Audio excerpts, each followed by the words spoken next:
Inverse proportion exercise 13.2। यहाँ पर आपके डायरेक्ट और इनवर्स दोनों तरह के क्वेश्चंस आएंगे। सबसे पहले आपको बताते हैं कि इनवर्स प्रोपोर्शन क्या होता है। इनवर्स प्रोपोर्शन क्या होता है? डायरेक्ट में आपको क्या बताया था, एक चीज बढ़ने से दूसरी चीज भी बढ़ रही है, ठीक है, या फिर एक के कम करने से दूसरी भी कम हो रही है। इनवर्स में उल्टा है, आप एक चीज बढ़ाएंगे तो दूसरी चीज कम होगी, ठीक है। अब यहाँ पर क्वेश्चन 1 के मैंने कुछ एग्जांपल्स क्वेश्चन 1 में सिचुएशंस ली हैं जहां पर आपको बताना है कि कौन सा केस है, डायरेक्ट का या इनवर्स का। तो आपने यही देखना है कि कौन सी, अगर एक के बढ़ाने से दूसरी कम हो रही है, अपोजिट इफेक्ट हो रहा है, या कम करने से दूसरी ज्यादा हो रही है, that is the case of inverse proportion. Let's start with the first part.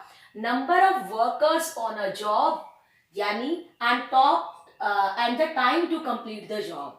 यानी अगर जॉब के लिए हमने ज्यादा वर्कर्स रखे हैं, नंबर ऑफ वर्कर्स रखे हैं, तो और time to complete the job, कितने टाइम में वो जॉब को कंप्लीट कर रहे हैं। अब जितने ज्यादा वर्कर होंगे उतनी जल्दी काम खत्म होगा, और जितने कम वर्कर होंगे कहीं पर, तो वहां पर क्या होगा, जॉब को खत्म होने में टाइम लगेगा, ठीक है। इसका मतलब वर्कर्स ज्यादा कर रहे हैं तो जॉब टाइम कम लग रहा है। उल्टा इफेक्ट हुआ, वर्कर्स बढ़ाए तो टाइम कम लगा, वर्कर्स कम है तो टाइम ज्यादा लगा। तो अपोजिट हुआ, तो ये कौन सा केस हुआ, इनवर्स प्रोपोर्शन का, ठीक है।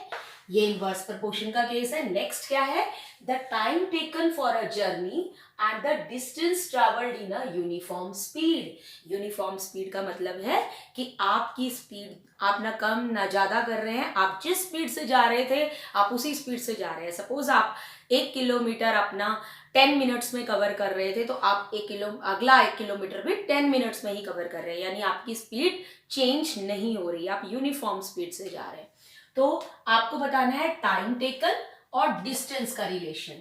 अब जितना डिस्टेंस ज्यादा होगा टाइम भी उतना ज्यादा लगेगा, ठीक है, और जितना डिस्टेंस कम होगा टाइम आपका कम लगेगा। अगर आपको कहीं दूर जाना है, ज्यादा डिस्टेंस पे जाना है, तो आप ऑफ कोर्स आपका टाइम क्या लगेगा, ज्यादा लगेगा। अगर पास में कहीं जाना है तो क्या होगा, टाइम कम लगेगा। यानी डिस्टेंस और टाइम, अगर हम डिस्टेंस बढ़ाते हैं तो टाइम भी बढ़ेगा, डिस्टेंस को कम करते हैं तो टाइम भी कम होगा। So these are in direct proportion, ठीक है। उसके बाद नेक्स्ट है area of cultivated land and crop harvested. Area of cultivated land का मतलब क्या है कि जहां पर आपने कुछ भी फसलें उगाई हुई हैं, तो जितनी कल्टीवेशन हुई है, जब आप हार्वेस्टिंग करेंगे यानी उन फसलों को काटेंगे तो आपको उतना ही ज्यादा मिलेगा। यानी अगर आपकी जमीन ज्यादा है, एरिया ज्यादा है कल्टीवेटेड लैंड का जहां पर आपने फसलें उगाई हुई है, तो आपको क्रॉप भी ज्यादा मिलेगी, ठीक है। और अगर आपके पास कल्टीवेटेड लैंड ही कम है, एरिया ही कम है, तो आपको क्या मिलेगा, जो क्रॉप हार्वेस्टेड है वो भी लेस होगी। तो एरिया पे डिपेंड कर रहा है, जितना एरिया ज्यादा है उतनी ज्यादा क्रॉप हार्वेस्टेड है, और एरिया कम है तो क्रॉप भी कम है। इसका मतलब दोनों, एक बढ़ा रहे हैं तो दूसरा भी बढ़ रहा है, एक कम कर रहे हैं तो दूसरा भी कम हो रहा है। So this is also in direct proportion. अब नेक्स्ट में क्या है, time taken for a fix journey and the speed of the vehicle. Of course speed और टाइम में क्या मतलब रिलेशन होगा, आप इनको अंडरलाइन कर लो, कौन कौन सी दो क्वांटिटी ले रहे हैं, टाइम एंड स्पीड। जितना हम टाइम स्पीड बढ़ाएंगे अपनी, हम तेज चलेंगे, उतना हमें टाइम कम लगेगा। तो स्पीड बढ़ा रहे हैं तो टाइम कम लग रहा है, स्पीड कम कर रहे हैं तो टाइम ज्यादा लग रहा है। व्हाट डज इट मीन कि आपके ये कौन से रिलेशन में हुए, इनवर्स। एक को स्पीड बढ़ाने से टाइम कम लग रहा है, इसका मतलब एक चीज बढ़ा रहे हैं तो दूसरी चीज कम हो रही है, it means it is in inverse proportion. Next is population of a country and the area of land पर पर्सन। इसका क्या मतलब हुआ, जितनी पॉपुलेशन से हमने लेना है एरिया ऑफ लैंड पर पर्सन। जितनी पॉपुलेशन ज्यादा होगी उतना लोगों को रहने के लिए कम स्पेस मिलेगा, ठीक है। और अगर पॉपुलेशन कम होगी तो सबको मतलब स्पेस जो है वो ज्यादा मिलेगा। इसका मतलब पॉपुलेशन बढ़ने से पर पर्सन एरिया ऑफ लैंड कम हो रहा है। पॉपुलेशन बढ़ रही है और लैंड जो एक पर्सन को मिल रही है वो कम होती जा रही है, तो एक चीज बढ़ी दूसरी कम हुई।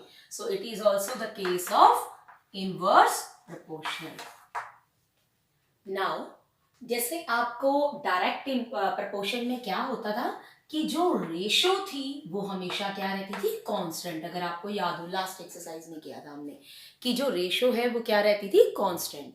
ठीक है, अब इसमें क्या होगा, इसमें रेशो कांस्टेंट नहीं होगी, इन दोनों का प्रोडक्ट कांस्टेंट होगा। सपोज ये x है, ये y है, तो ये तो डायरेक्ट में होता था x बाय वाई कांस्टेंट। इसमें क्या होगा, इसमें होगा x into y is equal to constant. तो मैं अभी आपको बताती हूँ, देखो यहाँ पर क्वेश्चन नंबर 2 है ये एक्सरसाइज का। यहाँ पर क्या दिया हुआ है कि 1 लाख का जो है वो प्राइज रखा है विनर्स के लिए किसी कंपटीशन में। तो 1 लाख का प्राइज है, अब 1 लाख ही रहेंगे, जितने विनर्स आते जाएंगे वो प्राइज मनी डिस्ट्रीब्यूट होती जाएगी। अब अगर एक ही विनर हुआ तो पूरा का पूरा 1 लाख उसी विनर को मिलेगा। अगर 2 विनर्स हो गए तो वो अब 1 लाख जो है, 1 लाख अमाउंट है प्राइज मनी, वो डिवाइड हो जाएगी। कितनी हो जाएगी, 50,000 50,000। तो प्राइज मनी कम हो रही है। तो जैसे जैसे विनर्स बढ़ेंगे, प्राइज मनी उन्होंने 1 लाख ही डिसाइड की है, तो जितने भी विनर्स आते जाएंगे तो वो 1 लाख उतना ही डिवाइड होता जाएगा। यानी विनर्स के बढ़ने से प्राइज मनी कम होती जाएगी। इसका मतलब विनर्स बढ़ रहे हैं, प्राइज मनी कम हो रही है, एक चीज बढ़ रही है दूसरी कम हो रही है। What does it mean, it is a case of inverse proportion. और इनवर्स प्रोपोर्शन में क्या होगा, रेशियो जो है वो आपकी, सॉरी, रेशियो डायरेक्ट में सेम रहती है, यहां पर क्या होगा, प्रोडक्ट जो है वो कांस्टेंट रहेगा। कैसे कांस्टेंट रहेगा, ये देखो, सपोज हमने विनर्स को x लिया और प्राइज मनी को लिया y, तो 1 इंटू 1 लाख, इनका प्रोडक्ट करो, 1 इंटू 1 लाख इज 1 लाख। अब 2 इंटू 50,000 1 लाख। तो आंसर इन दोनों को प्रोडक्ट करके क्या आ रहा है, इन दोनों को मल्टीप्लाई कर रहे हो तब भी क्या आ रहा है, 1 लाख। इन दोनों को मल्टीप्लाई कर रहे हो तब भी क्या आ रहा है, 1 लाख। तो इसमें रेशियो कांस्टेंट नहीं रहेगी, क्या कांस्टेंट रहेगा, प्रोडक्ट कांस्टेंट रहेगा। अब आपने करना है, अब 1 और 2 विनर्स के लिए तो उन्होंने प्राइज मनी बता दी। इसी तरह से वो पूछ रहे हैं अगर 4 विनर्स होंगे, 5 विनर्स होंगे, 8 विनर्स होंगे, 10 विनर्स होंगे या 20 विनर्स होंगे, तो उसके अकॉर्डिंग प्राइज मनी कैसे होगी। तो उसको कैसे करना है आपने, आपको पता है प्रोडक्ट कांस्टेंट है, आप इन वैल्यूज को, क्योंकि हम प्राइज मनी को y लेके चल रहे हैं, तो आप इन वैल्यूज को y1, y2, y3, y4, y5 late करके कर सकते हो। ठीक है, अब आपको पता है रेशो सेम है, सॉरी प्रोडक्ट सेम है, तो आप एक जो गिवन है वो ले लो और एक जो मिसिंग है वो ले लो। तो आप गिवन वाला ये केस भी ले सकते हो, ये भी, जो भी आपकी विश हो। तो अब आपने क्या करना है, 2 इंटू 50,000 जो इन दोनों का प्रोडक्ट है बेटा, वही क्या आना चाहिए, इन दोनों का प्रोडक्ट आना चाहिए, 4y1। ठीक है, इन दोनों का प्रोडक्ट और इन दोनों का प्रोडक्ट सेम होना चाहिए। तो अब ये जो 4 है यहाँ पे डिवाइड में चला जाएगा, 2 इंटू 50,000 अपॉन 4, इधर क्या रह गया, y1 जो आपको फाइंड आउट करना है। तो आप 2 2 4 और यहाँ पर कट करोगे तो क्या आ रहा है, 25,000। यानी प्राइज मनी अब क्या हो जाएगी, 25,000।